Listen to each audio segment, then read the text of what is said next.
December 20th, 1941. 10 Japanese twin-engined Ki-21 Sally bombers fly toward the southern Chinese city of Kunming. As they near their target, the Japanese bomber pilots are stunned to see 4 small fighter aircraft bearing down on them. The approaching P-40 Tomahawks open fire. Caught off guard, the Sallies quickly jettison their bomb load and turn full throttle toward home. But 10 more of the camouflaged fighters appear.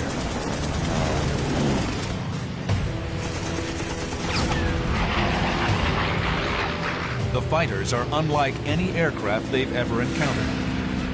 They're fast and expertly flown.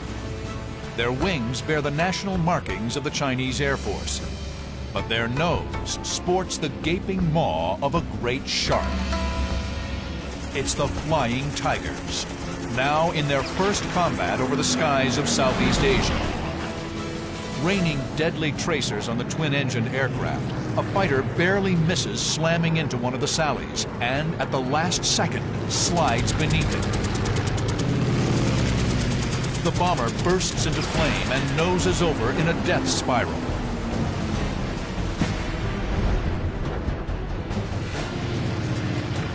Four of the Japanese aircraft are blown out of the sky.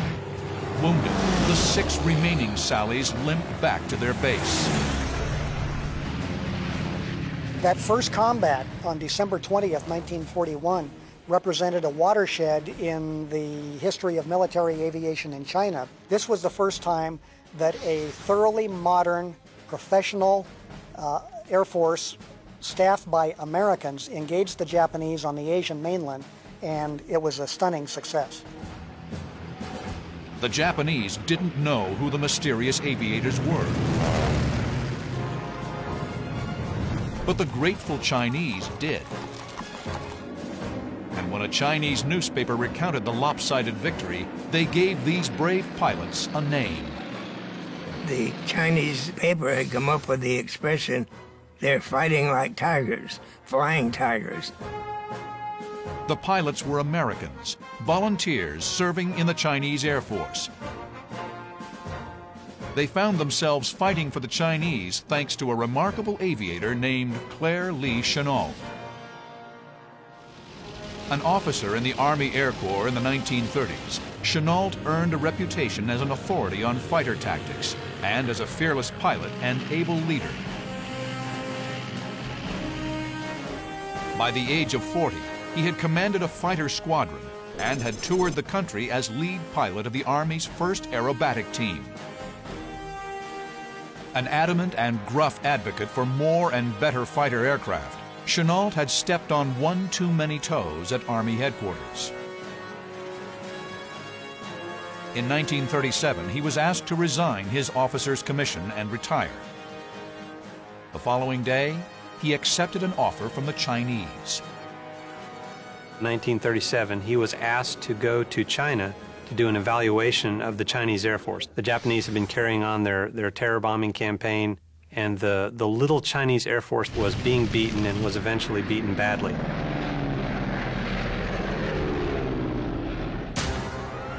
In 1937, 2 years before the outbreak of World War II, the Japanese expanded their grip on Manchuria.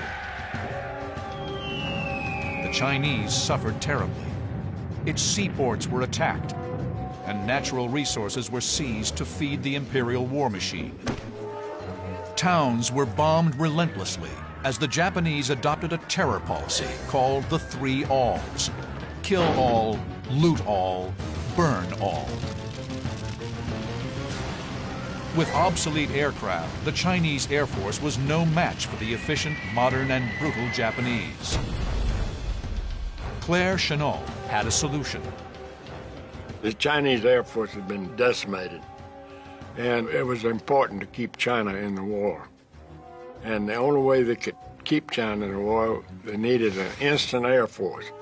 And the only way you're going to get an instant Air Force is to recruit professionals like the Army, Navy, and Marine Corps. So Chennault came back to the States to make his case. In early 1941, the United States was not yet at war with Japan. If American airmen were to fight the Japanese, they would have to do it as members of the Chinese Air Force. Working with secret U.S. government approval, Chennault put out the word that the Chinese were looking to hire qualified pilots and mechanics. They were allowed to resign from the U.S. Armed Forces, turn around and sign a lucrative contract with the Chinese government. The pay was very good. The lowest pay for a pilot was $600 a month. That's for a wingman. Then you had $650 for flight leader, $750 for a squadron leader. So that was very attractive. At nearly 3 times the usual salary of a military aviator, word of the generous offer spread quickly. It didn't take long to fill a roster with 99 eager pilots. Recruiters also contracted about 200 enlisted aircraft mechanics, armorers, radio operators, administrators, and even a chaplain. By July 1941, the airmen had traveled to Kidao Airfield in Burma, an airbase borrowed from the British. It was strategically located 300 miles from Lashio, the last stop of the Burma Road, the main supply route into China. The single biggest reason for the Flying Tiger's existence was to defend the Burma Road. That road, which ran, as the name implies, from Burma into southern China, was the major supply route for sustaining Chinese military operations against the Japanese in that part of the world. At Kidao Airfield, they took possession of their new aircraft, the P-40, and an official name, the American Volunteer Group, or AVG. Chennault divided his unit into 3 pursuit squadrons. Each had its own logo, but in the fall of 1941, all the squadrons adopted the soon-to-be-famous paint scheme for their Tomahawks. The menacing, grinning shark's mouth would become synonymous with the Flying Tigers. We're looking at a publication that comes out of India, and it showed a lot of these Aussie airplanes, the P-40, just like we had. And it showed the shark's mouth on it. And it lends itself so well to that airplane that we adopted it. By December 1941, the pilots of the AVG had been training for months, but had yet to test their skills. A few days before Christmas, they got their chance. On December 20th, they intercept and destroy 4 out of 10 Sally bombers before they strike Kunming, China.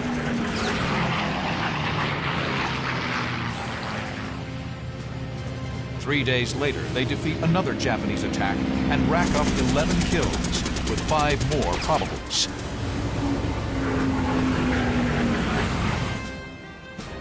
And on December 25th, they down an astounding 24 Japanese planes, a present for Hirohito on Christmas Day. But these early actions are all defensive, stopping incoming bomber raids. A few days after the new year, the Flying Tigers take the fight to the Japanese. January 3rd, 1942. It's pilot David Tex Hill's first mission for the Flying Tigers. Tex Hill left the Navy to volunteer. He's eager for action. He and 3 other American pilots aimed their P-40 Tomahawks toward the Japanese airfield at Raheng, Thailand. The plan? Arrive at dawn and devastate enemy aircraft on the ground. Jack Newkirk, who was the squadron leader, and he had Bert Christman on his wing, and Jim Howard leading the element, and I was on Jim's wing. Shortly after takeoff, one of the P-40s radios in. Bert Christman had engine trouble, so he had to turn back. Crispin heads for home. The 3 remaining P-40s continue on. They're over the target at first light. They make a left turn to align with the field and begin a shallow dive. The pilots line up one behind the other, about 950 feet apart, known as a string formation. They would bend it over, which means to put your airplane in a dive, and accelerate as they came down to strafe the aircraft on the ground. Their 1,200 horsepower Allison engines scream as they dive towards the airfield at 300 miles per hour. Jim Howard strafes the area, breaking the airfield with machine gun fire.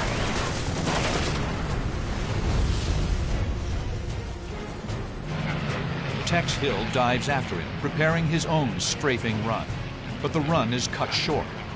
Tex sees a Ki-27 Nate at 10 o'clock streaking in right onto Howard's tail. It's Tex's first time in combat, and his friend's life is in his hands.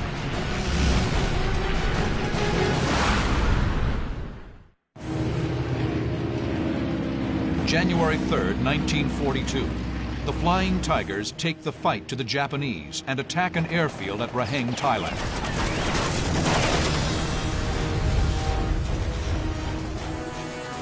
Tex Hill's flight lead, Jim Howard, has just been attacked by a Japanese Nate. Jim Howard is here. The Nate is on his tail, here. Tex is here. Jim Howard strafes the airfield, and the Nate pumps lead into him. Tex closes on the Nate's tail and lines him up in his crosshairs. Our ammo is loaded with every fifth round was a tracer. So it looked like just a big hose, you know, going out there. So I just looking right through the windscreen and following those tracers, and he blew up right in front of me. He blasts through the churning fireball. At the other end of the airfield, Jim Howard pulls up from his strafing run, intact. It's Tex's first victory, but there's no time to celebrate.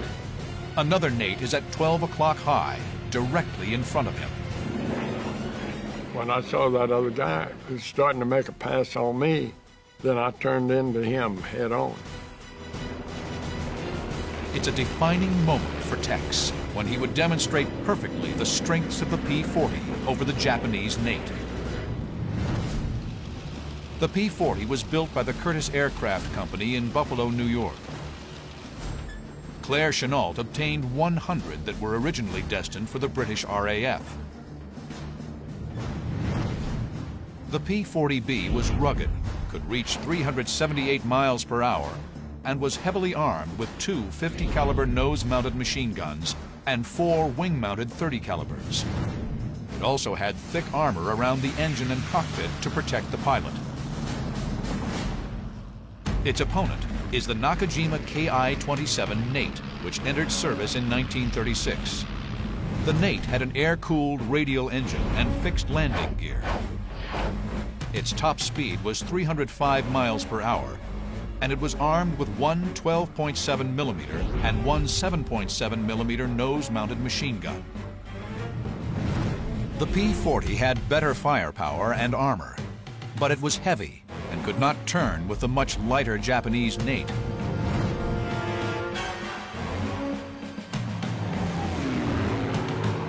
These fundamental differences in aircraft design philosophy were at the core of Claire Chennault's approach to dogfighting. And the type of attacks he typically set up was to come in at high altitude, make screaming diving attacks against Japanese formations, take the energy that they built up, zoom climb up to a high altitude again, and come back around. He told his pilots, do not dogfight with the Japanese airplanes. It was certain death. Facing a Japanese Nate head-on, Tex Hill applies these tactics. He knows the way to dogfight with a Nate is not to dogfight at all. Instead, he'll charge him with machine guns blazing. Tex Hill is here. The Nate is here. Tex will pull up into the Nate, aim towards him, and attack him head-on. I'm pulling into him, and of course I had the firepower on the head-on. The fighters close at over 600 miles per hour. The Nate peppers Tex's aircraft, but the P-40's armor plate does its job. Eventually, the lighter armored Nate couldn't take the punishment and ended up spiraling out of control. The Nate spirals into the jungle. The fight's over. I had no idea where Howard and Newkirk were. I just headed right home, get out of that area. Suddenly, Tex feels an intense vibration. His plane is shaking, unlike anything he's ever felt before. The instruments are probably just almost shaking out of the panel itself, and he's probably wondering if he's even going to make it back to base. He finally reaches Mingaladon Airfield, where Howard and Newkirk have also landed safely. He looks at his plane. He shot 33 holes in my airplane. Some of his bullets stuck in my prop, and it threw the prop out of balance, and I thought the engine was coming out of the airplane. The Flying Tiger's first offensive mission against the Japanese is a success. 4 enemy fighters destroyed in the air, 4 bombers on the ground.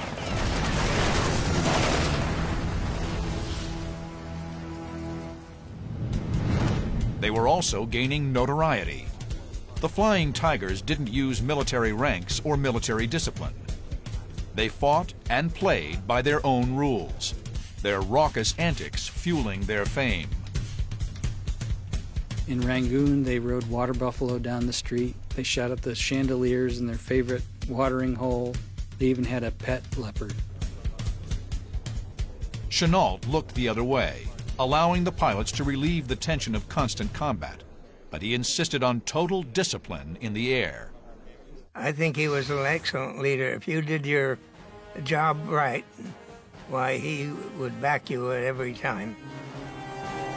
During its 6 months in combat, this handful of American soldiers of fortune claimed nearly 130 Japanese aircraft. 11 went down under the guns of Tex Hill's P-40 Tomahawk. Here's a ragtag mercenary organization of former Army, Navy, Air Force officers and enlisted men who took on the Japanese head-to-head, very close to Japanese home islands, and proved that the enemy, who appeared to be 10 feet tall, could be whittled down to size. But after Pearl Harbor, a mercenary army wasn't needed anymore. The full might of the U.S. military was now in the war.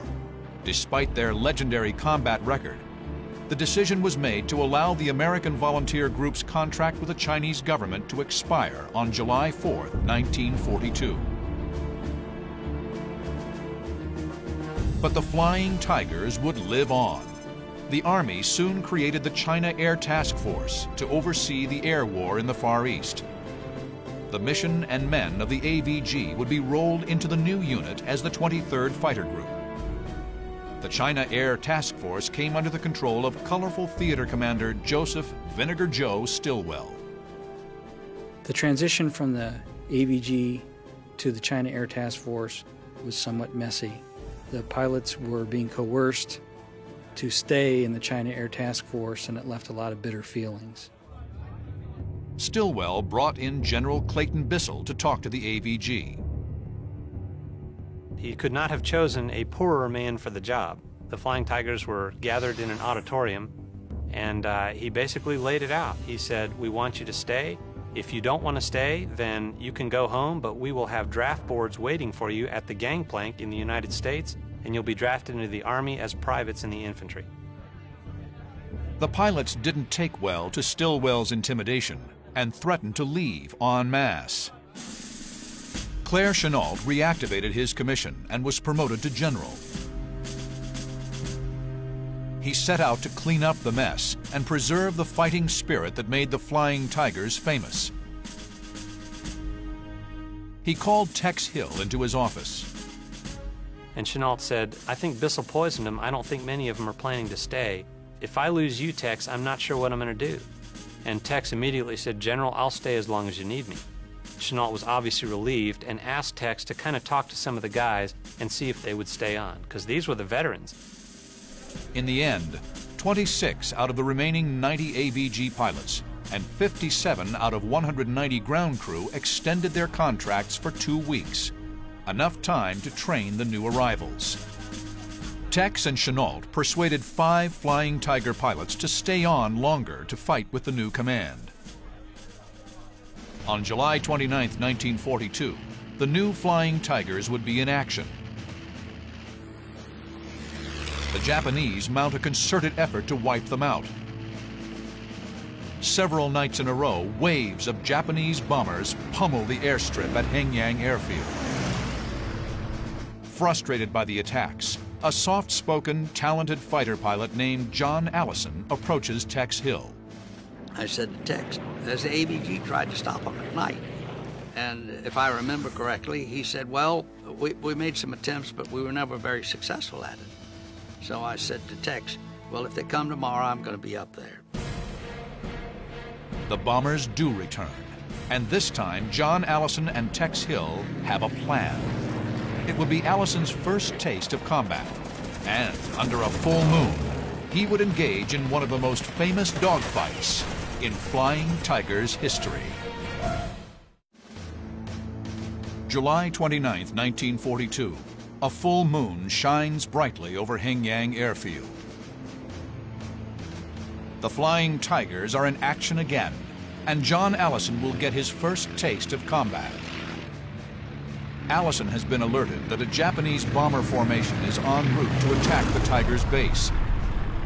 He straps into his P-40 and launches into the air. John Allison reminds me of no one as much as Jimmy Doolittle. They're both short in stature, very focused, precise types of aviation professionals, but when each of them climbed in the airplane, strapped in and started the engine, there was a personality change. Tex Hill and John Allison have worked out a clever tactic to detect and engage the formation.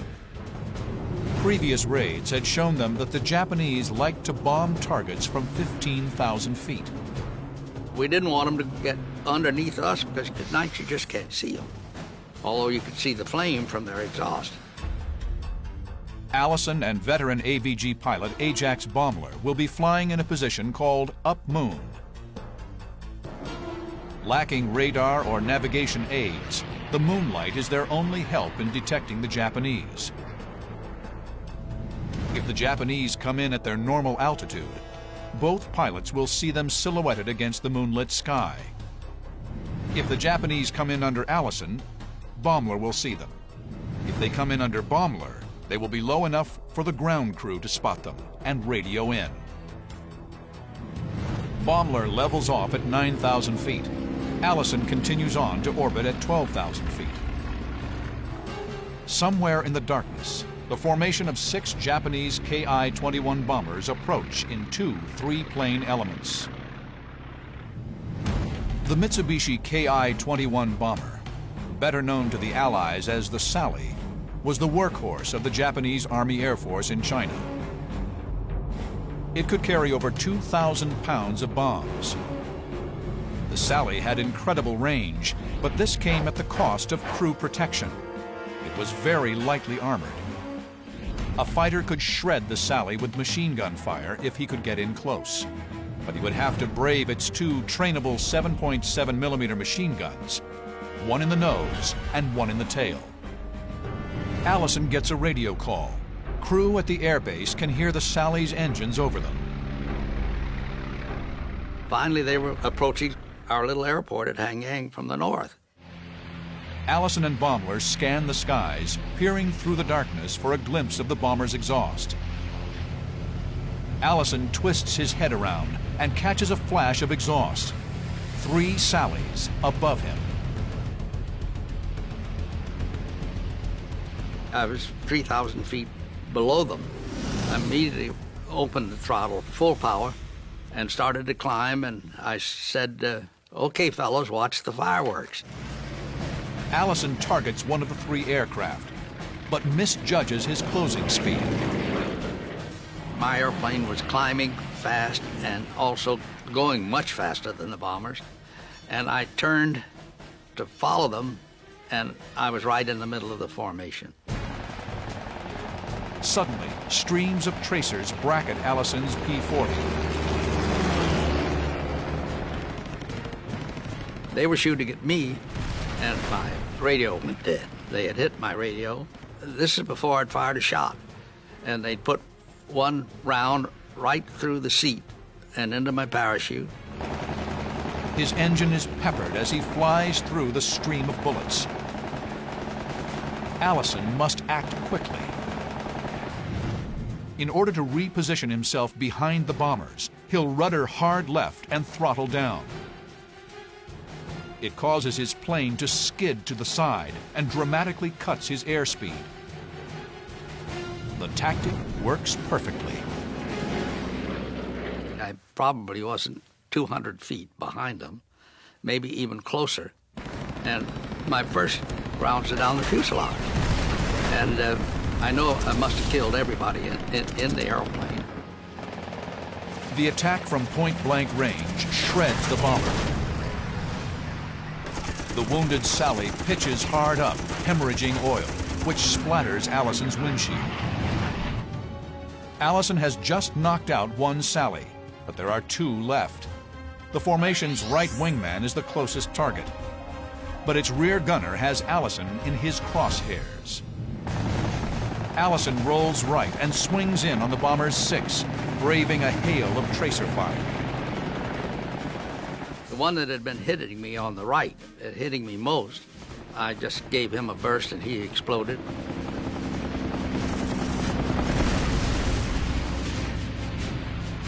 It's a confirmed kill. There's just one Sally left in the formation. The leader, but Allison's P-40 is wounded. It's taken a tremendous beating. I didn't realize how hard I'd been hit, but they'd actually knocked a 5-inch hole through the crankcase, and all the oil was draining out, which I didn't know that. Thanks to the P-40 and its ruggedness, it kept flying. Allison brakes left, slams his throttle forward, drawing a bead on the lead Sally. His bullets impact the aircraft's left engine. Trailing flaming debris, the Sally disappears into the darkness. It's Allison's third bomber. But with flames licking his engine cowling, it's time to head back to base and try to make an emergency landing. When the airplane really started to burn, I kind of panicked, and I was going so fast I couldn't get into the airport. But fortunately, the river was right out ahead of me, and I said, oh, well, I can make the river. Allison puts his crippled P-40 into the Xiangqiang River. I popped out of the airplane, swam over to a log raft. A Chinese young man ran out across the logs, pulled me up, and in my best Chinese, I was shouting, I'm an American, I'm an American. 4 of the 6 Japanese bombers sent to strike the airfield are shot down. But these 6 bombers are just the first wave. Only hours later, in the light of day, the Japanese would send a far larger formation to eliminate the Americans once and for all. And this time, they're bringing escort. A formation of advanced fighters more powerful than the Nate. They'll test the Flying Tigers like never before. July 30th, 1942, Southeast China. The 75th Fighter Squadron of the Flying Tigers scrambled to intercept a formation of enemy aircraft sent to level their home base at Hengyang Airfield. Tex Hill leads 10 P-40s into the fight. Hill climbs to meet a formation of 27 Japanese fighters that are leading the onslaught.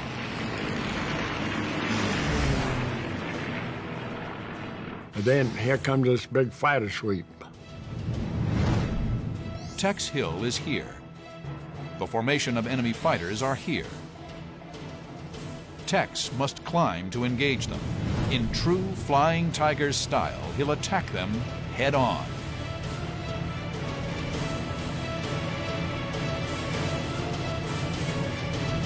They aren't the familiar Nates. The fighters are a newer, advanced Japanese aircraft. The Nakajima Ki-43 Oscar is the successor to the Nate. entered service in the Pacific in 1941. Like all Japanese fighters, it traded armor for performance. Powered by a 1,150 horsepower engine and armed with two 12.7 millimeter machine guns, it could fly faster and higher than the Nate.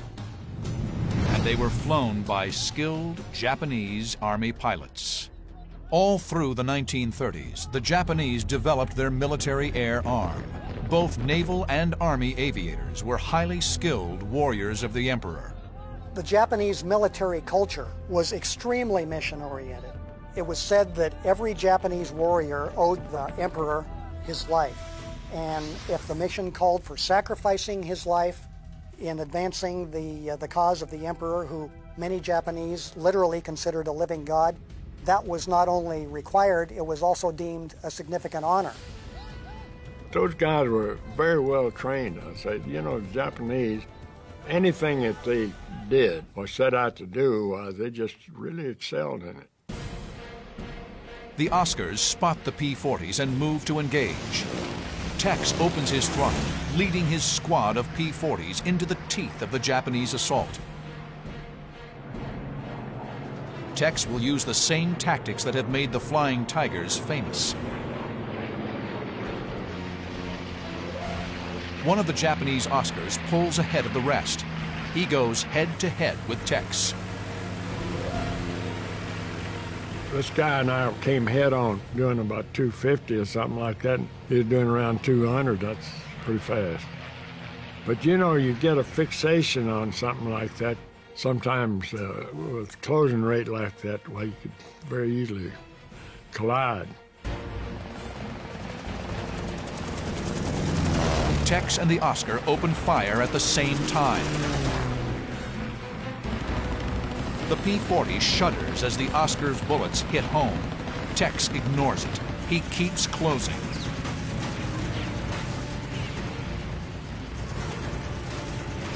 His 6 machine guns have a heavier weight of fire than the Oscar's two 12.7 millimeter guns.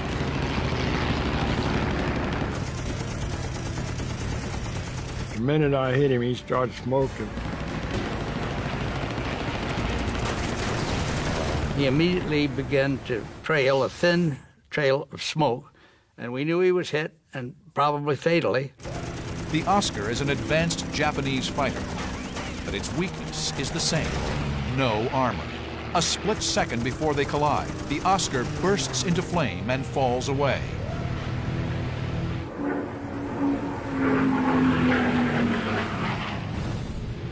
Tex Hill's P-40s went on to down 15 enemy fighters in the raid.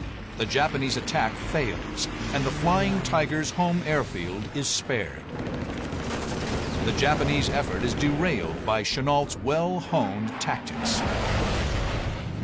Avoid the turning fight and use the P-40's superior speed, power, and heavy armament.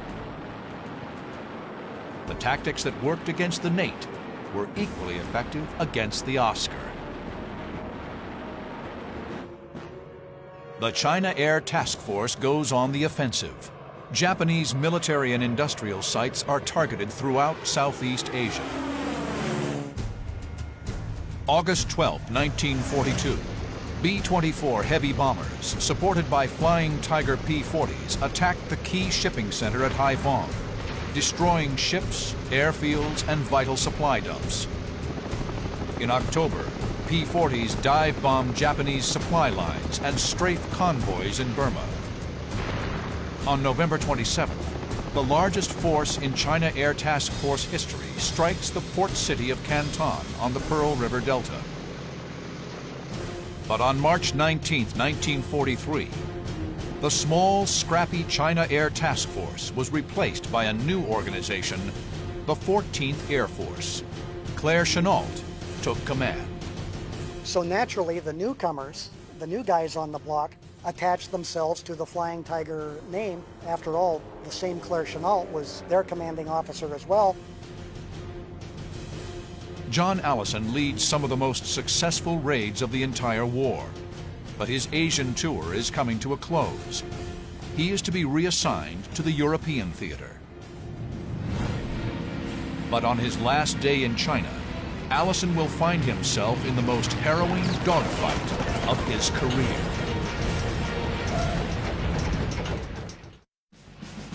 May 31st, 1943, John Allison's last mission as a flying tiger in China. He's flying with a squadron of Chinese pilots. One Chinese squadron had just gotten brand new P-40s, and General Shaw asked me if I would go up and fly with them. And I said I'd be delighted to do that. Since before the Tiger's arrival in China, Americans had been training and advising nationalist Chinese pilots. I had 7 Chinese pilots, and I should have had 2 American wingmen, but one of them couldn't get his airplane started. Allison and his Chinese wingman escort B-24s in a mission to attack a Japanese base at Yichang. The bombers, proud to be a part of the Flying Tiger's legacy, have painted each B-24 nose with the famous shark's teeth. There's heavy cloud cover as the P-40 fighters and B-24 bombers reach the target at Yichang.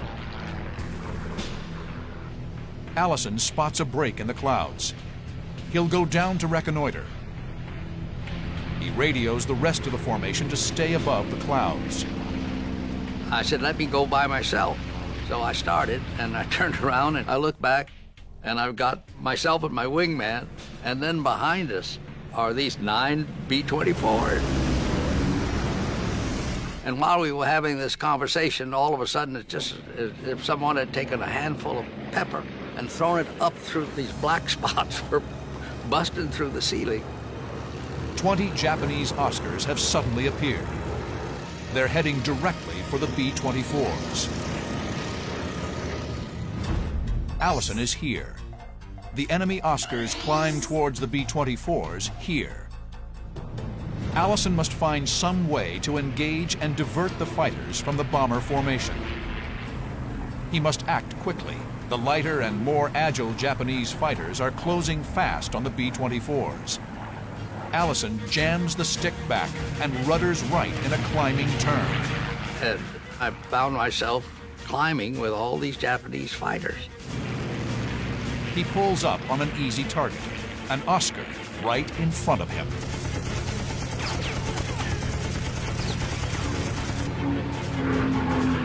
Tracers hit his cockpit, and he just rolled over and dove straight into the clouds. 1 Oscar's down, but 19 are still pressing the attack. He maneuvers through the enemy formation, then lines up another Oscar in his sights. I hit him, and he did catch fire. So I knew I got that one.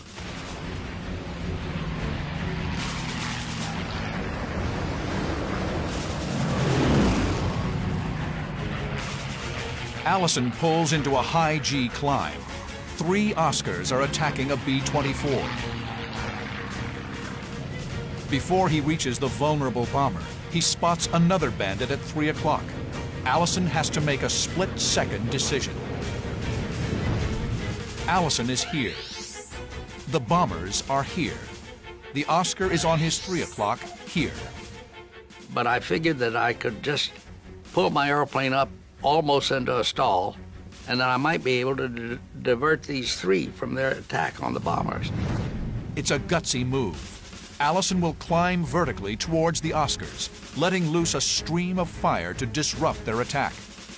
But he'll lose airspeed in the climb.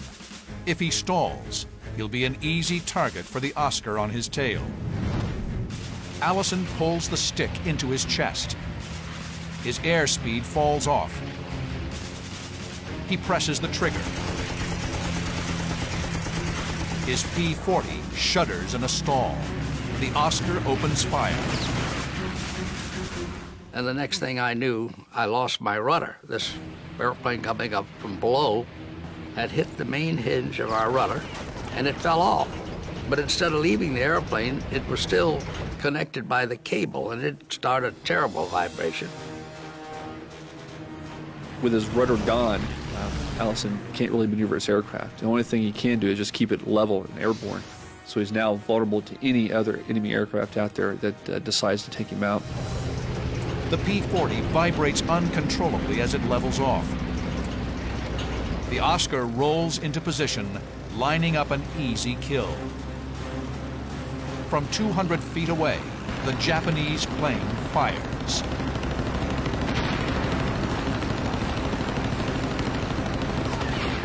Pieces fly off Allison's fighters. The rugged P-40 absorbs the hits, but it can't stay in the air much longer. And I said, well, if somebody doesn't help me soon, this is it. I'm gone. All of a sudden, I'm absolutely enveloped in a hail of tracers. A Chinese fighter pilot has come to Allison's rescue. He's behind the Oscar, firing wildly. So it's tracers from 650s. And I'd seen them from one perspective. Now I was seeing them from another, and a fatal one. And I thought, he's going to kill us both. But the Chinese P-40 kills the Oscar. It goes down flaming. Barely hanging in the air, Allison turns for home, nursing his shredded Warhawk back to base. The B-24s successfully bomb the Japanese runways at Yichang. 5 enemy fighters are shot down. 1 Chinese P-40 is lost. John Allison left the Flying Tigers in May 1943. But returned to Asia only a few months later to help form the 1st Air Commandos with Philip Cochrane. The 1st Air Commandos supported the Allied effort in Burma and pioneered the use of gliders for long-range airdrops deep behind enemy lines. Tex Hill stayed in China until November 1944. He became a triple ace, downing 15 enemy aircraft. Claire Chennault led the 14th Air Force until 1945, when he retired. He stayed in the Far East after World War II, assisting Chiang Kai-shek in his war against Chinese communists in the late 1940s. The Flying Tigers of the 23rd Fighter Group went on to become one of the highest-scoring fighter groups of World War II. From 1942 until 1945, they destroyed over 1,000 Japanese aircraft. They sank 184 enemy merchant ships, destroyed 817 bridges, 1,225 locomotives, and killed nearly 60,000 Japanese troops. Their aggressiveness and skill carried forward the legacy of the original Flying Tigers, whose exploits became the stuff of legend. The shark-mouthed P-40s challenged the forces of tyranny with incredible ferocity.